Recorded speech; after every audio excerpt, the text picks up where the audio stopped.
Hello everyone, I'm Dr. Varsha Monica Reddy, working as a consultant pediatric neurologist at Yashoda Hospitals, Hyderabad.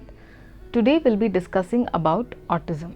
Autism or autism spectrum disorder includes a broad range of conditions which has deficit in social skills, repetitive behaviors, language and also non-verbal communication. There are many subtypes of autism, not one, mostly influenced by genetics or environmental. The signs of autism can appear as early as 6 months to 2 to 3 years of age and can be diagnosed as early as 18 months of age. The red flags to identify a child with autism are poor response to name call by 1 year, no meaningful words by 18 months, does not play with toys, has fixed patterns of activities, decreased interaction with friends or other kids, has odd behavior patterns or repetitive patterns, demonstrate echolalia or repeating of words. The child might be hyperactive or silent, and the child might also have toe walking. The associated conditions of autism can be sleep disturbances,